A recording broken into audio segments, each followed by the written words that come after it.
Bab 509. Pencarian, Grand Canyon. Komandan Kompi. Atasan bertanya kapan konvoi akan kembali, dan atasan ingin Anda segera melapor. Setelah perwira bermata satu itu jatuh ke rumput tidak jauh di depan, Kenzie hendak pergi dan memutuskan tangannya yang lain dan kedua kakinya. Tetapi pada saat ini, seorang tentara bandit, memimpin seorang prajurit dengan stasiun radio di punggungnya, bergegas. Kenzie berhenti dan menoleh untuk melihat mereka dengan dingin. Pemimpin yang berlari tidak bisa menahan diri untuk tidak berhenti dan bertanya dengan suara dingin, "Siapa kamu?" Detik berikutnya, pemimpin itu berkomunikasi dengan stasiun radio individu di punggungnya. Prajurit itu sudah melihat mayat kedua penjaga itu tergeletak di genangan darah. Ekspresi keduanya sangat berubah pada saat yang sama. Pemimpin itu dengan cepat menarik pistolnya, sementara prajurit itu buru-buru mengangkat pistol dan menembak Kenzie dengan kecepatan yang sangat cepat. Bang-bang. Dalam penembakan, Kenzie sudah mengelak, dan pada saat yang sama, belati di tangannya terbang keluar, mengenai dada prajurit tidak jauh, dan membunuhnya dalam sekejap. Pada saat ini, pemimpin dapat menarik pistol keluar dari sarungnya, tapi bautnya terkunci, dan sebelum bisa membidik, Kenzie sudah melompat dan membantingnya dengan telapak tangan. Terdengar suara ledakan, pemimpin itu bahkan tidak sempat berteriak, kepalanya pecah seperti semangka. Lydia Garcia menatap dengan matanya yang indah melebar, dia terkejut lagi-lagi. Pada jarak lebih dari 20 meter, Kenzie terbang ke depan dengan kecepatan yang sangat cepat, seperti harimau menerkam kelinci, dan membunuh dua bandit bersenjata dengan mudah. Keterampilan yang begitu tajam, Lydia Garcia hampir tak terbayangkan. Pada saat ini, tertunda untuk sementara waktu oleh dua tentara bandit yang tiba-tiba bergegas masuk, terutama suara tembakan, yang memperingatkan pasukan musuh yang sedang beristirahat di luar hutan. Dan pria bermata satu dengan lengan yang putus tampaknya telah menemukan kesempatan untuk melarikan diri, dengan paksa menopang tubuhnya, dan terlatih-tatih keluar dari hutan, berteriak, memperingatkan turban merah yang sedang beristirahat di luar hutan. Kenzie tidak ingin melepaskannya, mengambil kembali belati, dan hendak mengejarnya, tetapi Lydia Garcia tiba-tiba bangkit dari tanah dan buru-buru meraihnya. "Ayo pergi, ada 100 atau 200 tentara musuh. Jika kita tidak pergi, begitu kita dikepung oleh turban merah, kita tidak akan bisa melarikan diri." Kenzie menatap pemimpin bermata satu itu melarikan diri kembali, meskipun dia memotong satu lengan dan kaki juga terluka, tetapi pemimpin bermata satu itu tidak lambat untuk melarikan diri. Hanya dalam waktu singkat, dia sudah berlari sejauh 100 meter, dan sudah melarikan diri ke pinggiran. Kenzie mendengus dingin di dalam hatinya, tidak apa-apa. Membiarkan orang itu mati terlalu cepat, itu lebih murah baginya. Sebaiknya biarkan dia menderita sedikit lagi sebelum dia mati.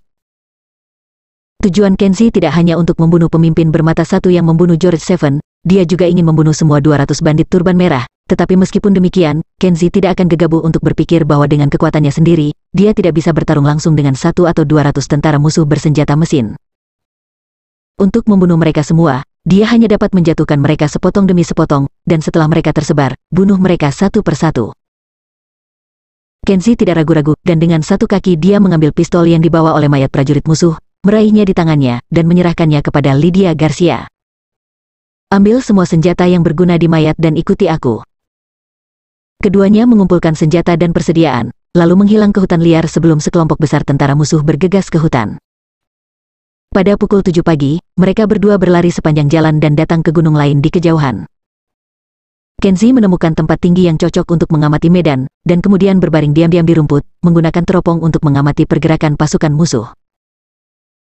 Di gunung yang jauh, di seluruh pegunungan dan dataran, ada teriakan turban merah dan bandit, dalam kelompok 3 atau 5, bersenjatakan senjata dan ditarik ke dalam jaring, tampaknya ingin mencari dia dan Lydia Garcia yang melarikan diri di gunung. Lydia Garcia juga berbaring di sampingnya, dan juga mendapatkan sepasang teropong dari mayat musuh. Setelah melihatnya sebentar, dia meletakkan teropong dan berkata, "Melihat penampilan mereka, diperkirakan mereka harus menangkap kita sebelum menarik pasukan." Kenzie tidak banyak bicara, menatap gunung, dia tidak tahu apa yang dia pikirkan. Perwira bermata satu itu dipotong satu tangannya, dan dia pasti tidak akan melepaskannya. Diperkirakan dia sangat marah sekarang, dan harus menangkap dirinya untuk membalas dendam. Namun, ini ada di tangan Kenzie. Selama pasukan musuh itu tidak pergi, tetapi datang untuk mencarinya, Kenzie akan memiliki kesempatan untuk membunuh mereka satu persatu. Untuk kematian tragis George Seven dan tukang perahu, semua orang di tentara musuh memiliki bagian dan harus dibayar dengan darah. Pada saat ini, Lydia Garcia mungkin menderita banyak luka dan tidak bisa menahannya lagi. Dia menatap Kenzi dengan ragu-ragu. Baru saja, saya melihat ngarai yang sangat curam di jalan. Ngarai itu sangat dalam, dan tebing di kedua sisi ngarai juga sangat curam. Jika kita bisa pergi ke ngarai di bawahnya, aku yakin akan ada tempat yang relatif aman. Prajurit musuh akan segera mencari di hutan ini. Jika kita bersembunyi di ngarai, kita bisa menambah kekuatan fisik kita sedikit, dan kita juga bisa menghindari pencarian musuh. Kenzi tidak benar-benar ingin pergi ke ngarai setelah mendengar ini.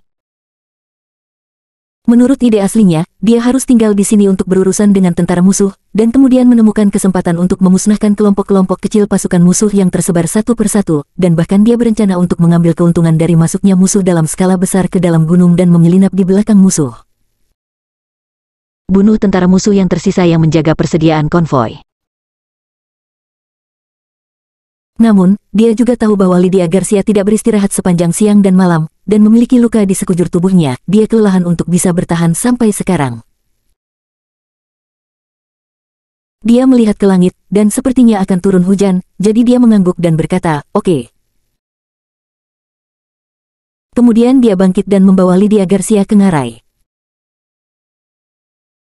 Keduanya berjalan melewati hutan selama lebih dari setengah jam dan sampai di tepi ngarai. Ini adalah musim hujan di Asia Tenggara saat ini, di Grand Canyon yang tak berdasar, hanya kabut dan uap air yang bisa dilihat, dan hanya gemuruh air yang terus-menerus diguyur dari hulu yang bisa terdengar. Ngarai ini memang seperti yang dikatakan Lydia Garcia.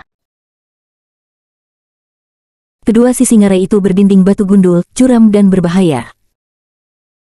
Jika orang ingin turun, mereka hanya bisa menggunakan tali seperti pengumpul herbal yang masuk hutan pegunungan tua sepanjang tahun.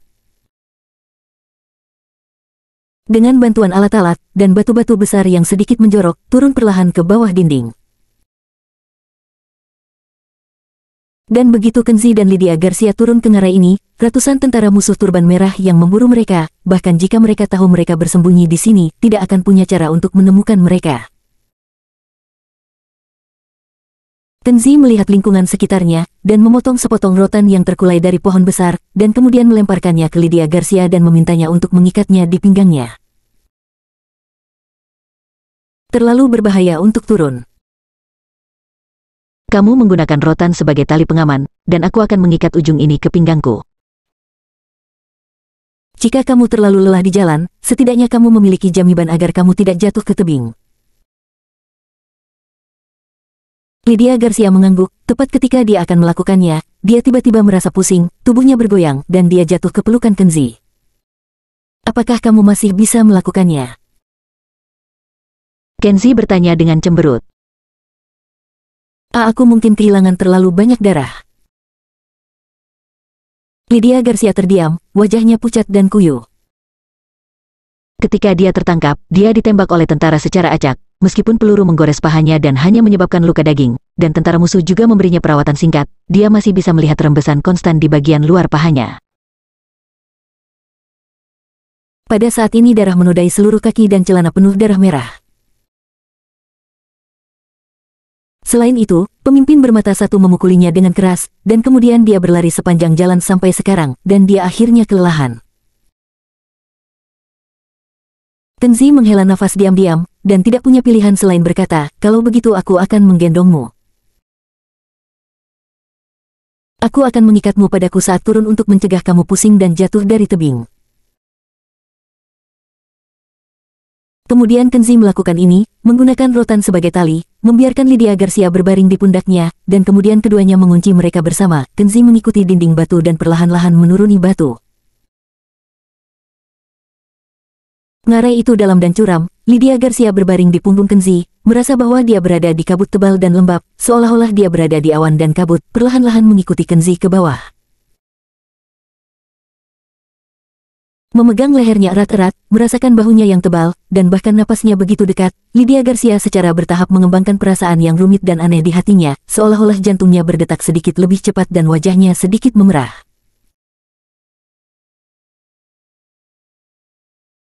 Di masa lalu, ketika bersama rekan-rekan yang adalah tentara, Lydia Garcia tidak pernah menganggap mereka sebagai laki-laki, tetapi hanya sebagai tentara seperti dirinya. Tetapi hari ini, berbaring di punggung Kenzi, Lydia Garcia akhirnya menyadari bahwa dia hanyalah seorang prajurit wanita, seperti gadis-gadis lain, tersipu ketika dia bersama seorang pria.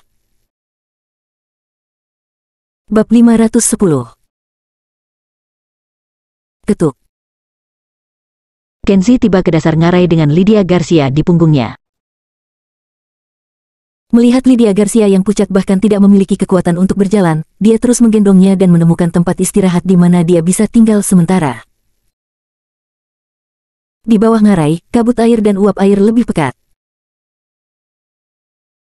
Mungkin ini sebabnya karena diselimuti oleh kabut air dan uap air sepanjang tahun. Tanahnya sangat licin, dan ada banyak lumut di mana-mana.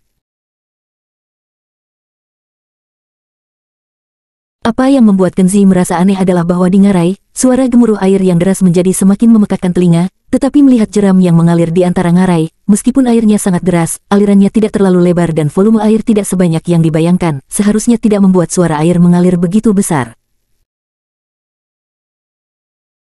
Setelah berjalan menyusuri sungai yang deras untuk sementara waktu, Kenzi berhenti dan akhirnya menemukan alasannya. Di depannya ada tebing lain yang sangat curam. Tebing ini bahkan lebih curam, dengan penurunan 3 atau 400 meter. Orang-orang yang melihat ke bawah dari atas dapat melihat lembah gunung ini tanpa halangan.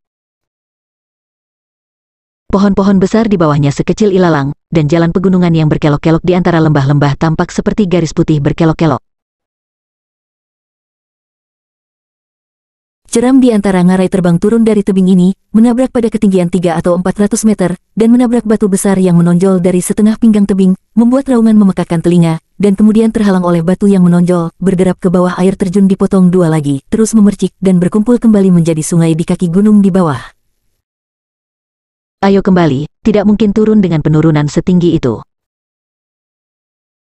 Lydia Garcia melihat ke lembah yang tak terduga di depan. Ayo kembali, mungkin kita bisa menemukan tempat yang cocok untuk beristirahat di bagian lain ngarai. Kenzi mengangguk dan tidak mengatakan apa-apa, lalu berbalik dan berjalan ke hulu ke jeram dengan Lydia Garcia di punggungnya.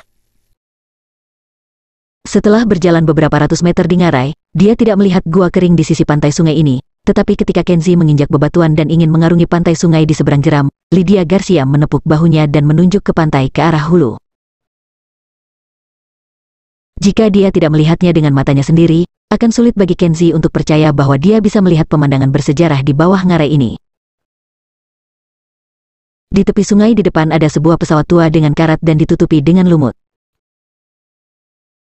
Seluruh badan pesawat patah, hidung pesawat dimasukkan ke dalam jeram di tanah, dan ekor yang patah tetap vertikal dan datar, bersandar pada dinding batu di sisi ngarai. Dan sayap besar juga telah patah. Di tumpukan batu di bawah badan pesawat, bilah spiral berkarat dan bagian mekanis yang tersebar dapat terlihat di mana-mana. Sepertinya pesawat tempur tua yang besar. Lydia Garcia menunjuk ke bagian belakang pesawat yang rusak dan memberi isyarat kepada Kenzi untuk melihatnya. Ada kompartemen pertempuran seperti menara di sana dengan laras hitam berkarat dapat dilihat. Kenzi melihat ke pesawat, menggelengkan kepalanya dan berkata, "Ini bukan jet tempur, itu adalah pembom berat tipe 4 Angkatan Udara Jepang selama Perang Dunia II. Itu seharusnya semacam misi pengeboman di Asia Tenggara, tapi ada kecelakaan selama penerbangan, jadi pembom berat tipe 4 ini harus melakukan pendaratan paksa di hutan, dan akhirnya jatuh ke ngarai." Lydia Garcia sedikit terkejut setelah mendengar ini. "Bagaimana kamu tahu bahwa itu adalah pembom Jepang selama Perang Dunia II? Ada banyak pembom di Myanmar selama Perang Dunia II. Angkatan udara negara itu terlibat dalam perang, ada pesawat militer AS, pesawat militer Inggris, dan bahkan pesawat tentara nasional. Mengapa Anda pikir itu adalah pengebom tipe 4 Angkatan Udara Jepang?" Kata-kata Lydia Garcia membangkitkan pendapat Kenzi pada kenangan akan peristiwa masa lalu itu.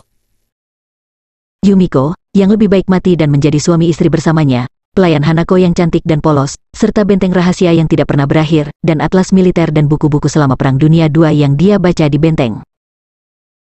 Kenzi menghela nafas pelan di dalam hatinya, tanpa banyak menjelaskan, dia membawa Lydia Garcia di punggungnya, menginjak bebatuan, dan berjalan ke depan pesawat yang jatuh. "Oke, jangan mencarinya lagi. Kabin pesawat yang jatuh adalah tempat kita beristirahat." Setelah berbicara, Kenzi meminta Lydia Garcia untuk turun dari punggungnya dan meletakkannya langsung di sayap. Pada saat ini, ketika dia datang ke pesawat, Lydia Garcia dapat melihat dengan jelas. Permukaan sisi pesawat yang berkarat dan berbintik-bintik masih bisa samar-samar melihat bagian merah tua dari lambang militer bendera matahari. Jelas, Kenzi tidak salah, ini adalah pesawat militer Jepang saat Perang Dunia II. Saat memasuki kabin bobrok, Lydia Garcia melihat kabin mekanis kecil di bawah badan pesawat yang berkarat, dipenuhi dengan deretan bom berat yang belum dilepaskan, meskipun karatnya berwarna abu-abu dan hitam, tetapi penataannya yang rapi mengejutkannya. Kenzi, kamu benar, pesawat militer yang rusak ini memang pengebom Jepang selama Perang Dunia II.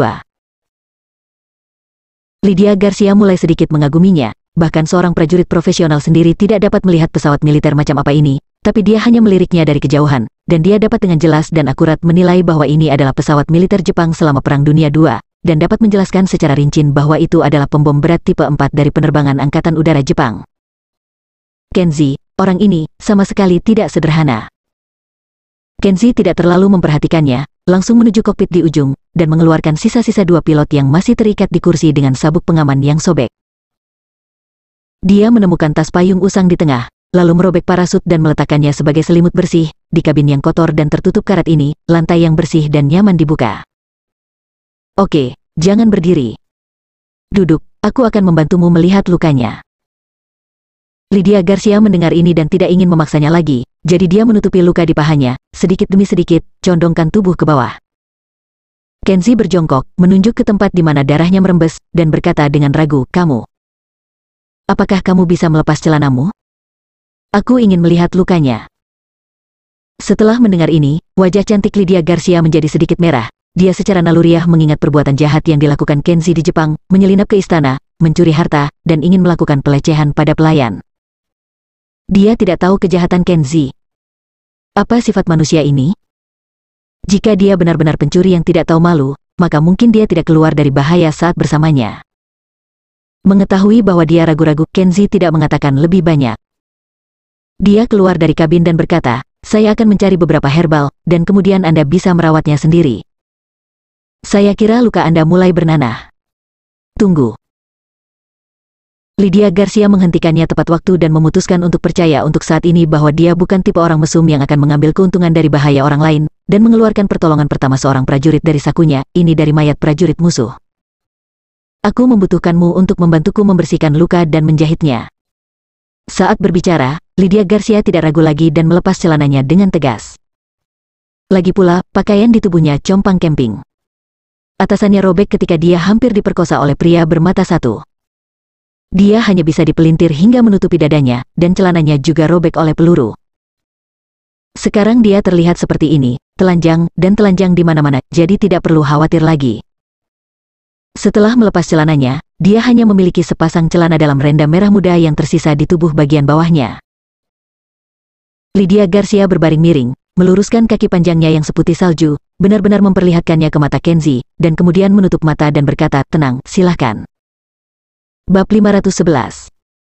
Setelah membalut lukanya, Lydia Garcia tidak bisa menahan rasa sakit dan kelelahan, dia bahkan tidak punya waktu untuk mengenakan celananya, jadi dia jatuh tertelungkup dan tertidur. Tidur ini, dia tidur untuk waktu yang lama. Lydia Garcia terus bermimpi aneh. Untuk sementara, dia memimpikannya pemimpin pria bermata satu yang kejam yang memukulinya dan ingin memperkosanya, dan kemudian penjahat itu berubah menjadi penampilan Kenzi lagi. Dia tersenyum muram dan perlahan mengulurkan tangannya mendekatinya sedikit demi sedikit, dia sepertinya akan merobek pakaiannya. Pada saat ini, dia merasa bahwa penjahat itu semakin dekat, dan dia sepertinya akan menerkam. Dia tiba-tiba terbangun dari mimpi dan tanpa sadar meraih pisau pendek yang tersembunyi di balik pinggangnya. Di kabin yang tidak begitu luas, Kenzi memang tidak jauh darinya, tepat di seberangnya. Kenzi duduk di sana bersila, diam-diam memotong cabang pohon dengan pisau, yang telah dipotong menjadi kruk, tampaknya untuk digunakan padanya.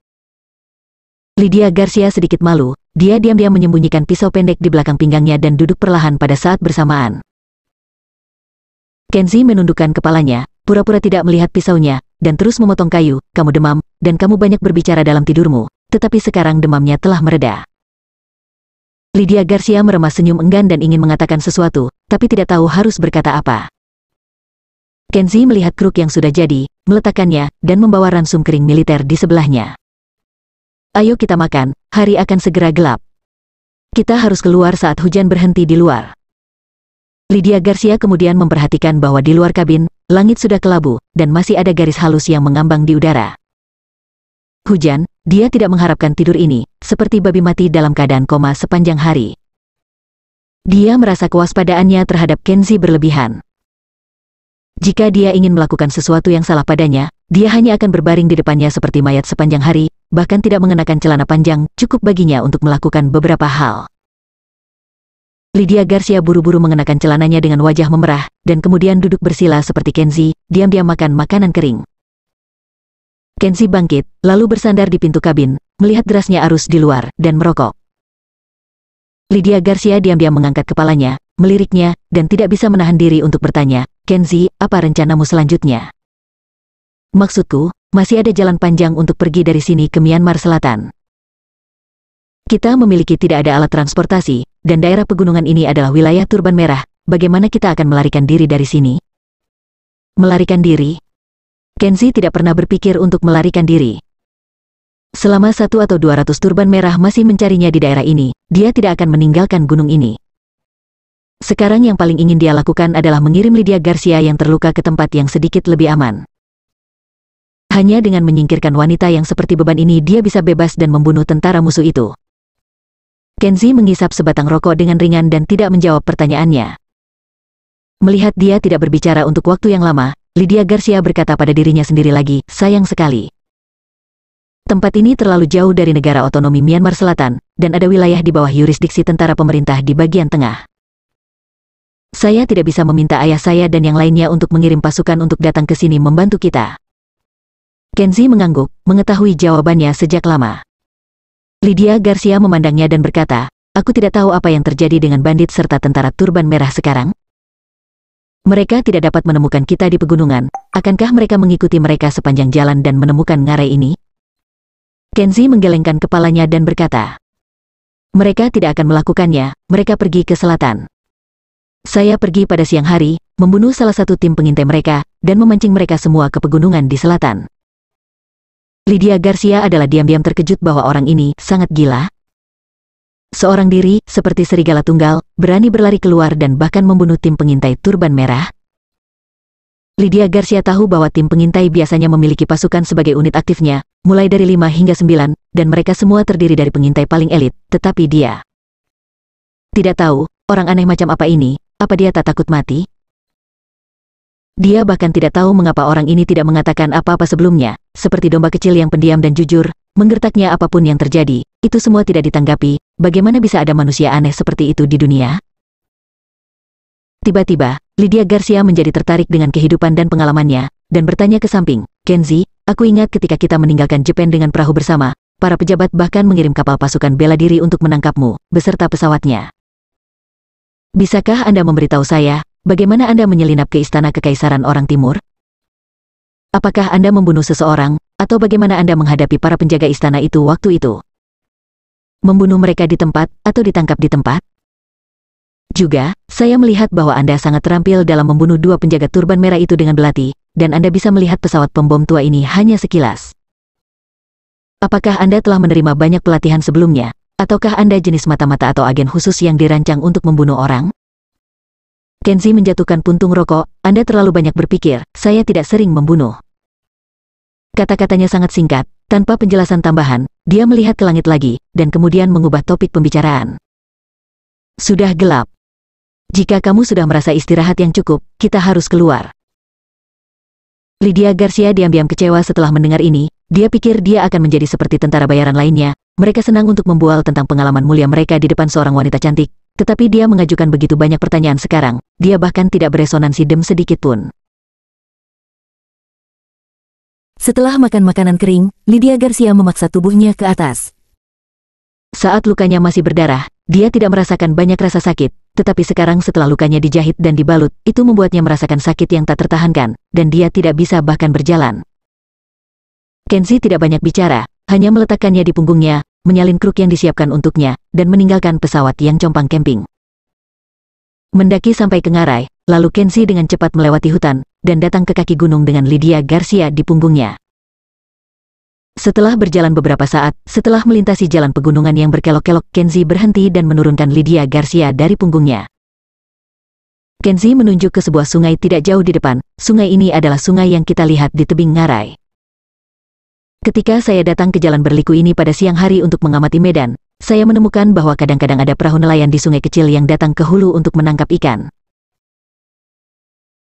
Ini menunjukkan bahwa tentara turban merah tidak mengganggu nelayan setempat, dan itu juga menunjukkan bahwa faktor keamanan akan jauh lebih tinggi saat berjalan di sepanjang jalan sungai kecil ini. Dia berbalik dan menyerahkan tongkat ke tangan Lydia Garcia. Dia berkata, "Kamu adalah kapten tentara bayaran. Saya percaya keterampilan bertahan hidup Anda di alam liar pasti sangat baik. Jika Anda dapat menemukan perahu nelayan itu, saya percaya kamu punya cara untuk membuatnya menolongmu. Jadi, aku akan mengirimmu ke sini." Setelah mengatakan ini, Kenzie berbalik dan pergi. Lydia Garcia sangat terkejut dan buru-buru berkata, "Tunggu. Bagaimana denganmu, kamu tidak akan ikut denganku?" Kenzie menggelengkan kepalanya dan berjalan pergi sendirian. "Tidak, aku masih memiliki sesuatu untuk dilakukan." "Tunggu. Tunggu." Lydia Garcia sedikit cemas, dan terlatih-tatih mengejarnya dengan kruk. "Apa maksudmu?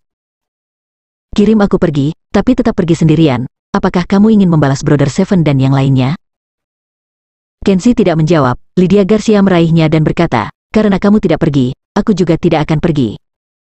Aku akan membalas dendam bersamamu. Aku sama sepertimu, dan aku tidak takut mati." Kenzie masih tidak menjawab, dan menatap kakinya yang terluka. Lydia Garcia mengerti apa yang dia maksud, melemparkan kruk ke samping, dengan paksa berdiri tegak, mengangkat dadanya dan berkata, "Cedera kecil apa ini? Jika aku tidak bisa menahan luka ini, status prajurit macam apa yang harus aku bawa? Jangan khawatir, aku hanya akan membantumu, dan tidak akan pernah membebanimu lagi." Saat dia berbicara, motor mobil yang samar tiba-tiba datang dari kejauhan. Dengan raungan, keduanya menoleh untuk melihat, dan melihat lampu mobil di jalan pegunungan yang berkelok-kelok di sana. Itu jelas konvoi truk yang telah dirampok oleh tentara turban merah dan mulai untuk bepergian lagi. Lydia Garcia bertanya dengan rasa ingin tahu, apakah mereka akan pergi?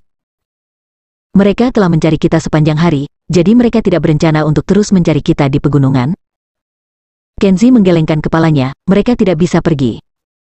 Bahkan jika mereka tidak ingin mencari, mereka mau tak mau harus tetap berada di pegunungan dan terus mencari kita. Lydia Garcia menatapnya dengan heran, tetapi tidak mengatakan sepatah kata pun untuk waktu yang lama. Orang ini benar-benar pemahaman memiliki semacam itu. Entah dari mana datangnya kepercayaan diri orang ini. Dia berani menghadang mobil dengan tangannya, dan dia harus meninggalkan ratusan tentara musuh di belakang.